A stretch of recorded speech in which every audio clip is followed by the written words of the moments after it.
आरिफ साहब भी हमारे साथ मौजूद हैं, मोहम्मद आरिफ पटना में ज्वाइन कर चुके हैं। तो आरिफ साहब, किसी सियासी जमात की हमने तरजीह नहीं देखी कि इन माहिदों को रीनेगोशिएट किया जाए।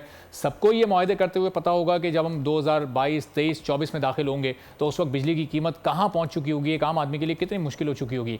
अब रीनेगोशिएशन का क्या रास्ता है? क्या हुकूमत के पास ऐसा कोई ऑप्शन, ऐसा कोई चांस मौजूद है इन IPPs के साथ रीनेगोशिएट करने का? जी सलाम।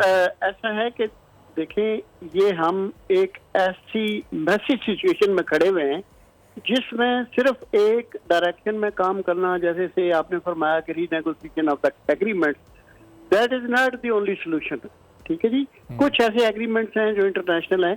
सोल्यूशन बेसिकली या प्रॉब्लम जो है उसकी मेन काज है हमारी अपनी लैक और फेलियर ऑफ मैनेजमेंट, एडमिनिस्ट्रेशन और जो एफिशिएंसीज और मिसमैनेजमेंट और माल प्रैक्टिसेस, ये सारे हमारे इंटरनल इश्यूज हैं।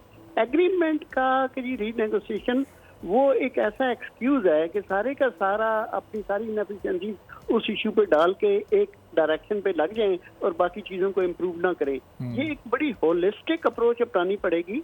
होलिस्टिक अप्रोच में ये सारे डायरेक्शन में हर एग्रीमेंट की एक स्पेसिफिक, जिसको कहते हैं ना प्रोविजन है, उसकी अपनी लीगल, जिसको कहते हैं ना कंडीशंस होती हैं। हर एग्रीमेंट के को उठा के उसकी कंडीशंस को रिव्यू करके और उसमें देखना पड़ेगा कि क्या पॉसिबिलिटी है इसकी नेगोशिएशंस की, और फिर क्या पॉसिबिलिटी है कि इसमें और कोई टैरिफ कम करने की, या इसको एक जिसको कहते हैं ना कम्पिटिटिव मार्केट के अंदर इसको एग्रीमेंट की प्रोविजन को इतनी टोटल अमेंड कर दें कि ताकि इसकी टेक और पे की प्रोविजन से निकल जाए। तो ये सारी चीजें इस तरह से करनी पड़ेगी होलिस्टिक अप्रोच के साथ। अब अनफॉर्चुनेटली हो क्या रहा है कि किसी एक तरफ ये थॉट प्रोसेस लग जाता है और सारे के सारे उस तरफ सोचना शुरू कर देते हैं। फॉर एग्जांपल, जो इमीडिएट काम है जो आपके अपने हाथ में है वो ये है कि आप बिजली की कंजम्पशन बढ़ाएं ताकि कैपेसिटी पेमेंट, जो भी आपकी एप्लीकेशन है पेमेंट करने के बावजूद यूनिट कॉस्ट जो है वो कम हो जाए। और जब आप कंजम्पशन बढ़ाएंगे और उसमें प्राइस मार्जिनल, जिसको कहते हैं ना utility of the number of unit additionally sold, उसका फायदा ये होगा कि आप उन इंडस्ट्री को दें जो एक्सपोर्ट ओरिएंटेड हैं, जो GDP में डायरेक्ट जिनका इम्पैक्ट है। तो आसिफ साहब, जरा आसान अल्फाज में अगर इस पर आप रोशनी डालें कि कंजम्पशन बढ़ाने से आपकी मुराद क्या है? इंडस्ट्री तो पहले भी बिजली यूज कर रही है और नहीं, कंजम्पशन तब बढ़ेगी जी।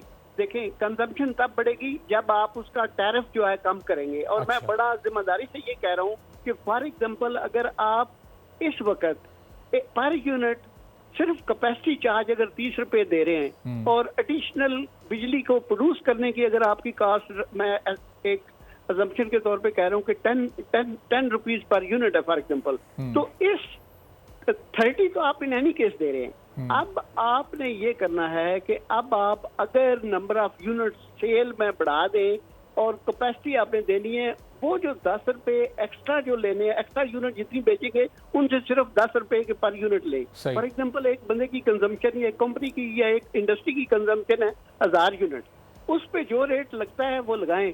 प्लस अगर 1000 से ज्यादा यूज करता है तो उसको कहें जो इंक्रीमेंटल यूनिट आप यूज करोगे उस पे सिर्फ आपकी कास्ट ऑफ इलेक्ट्रिसिटी लेंगे, उस पे हम इलेक्ट्रिसिटी वो जो कैपेसिटी चार्जेस है अप्लाई नहीं करेंगे। फायदा उसका ये होगा कि आपकी इंडस्ट्री चल पड़ेगी। आपकी ठीक है वारिस साहब, आप कह रहे हैं कि टैरिफ इसको कम किया जाए। सब्सक्राइब करें और बेल दबाएं ताकि कोई खबर रह न जाए।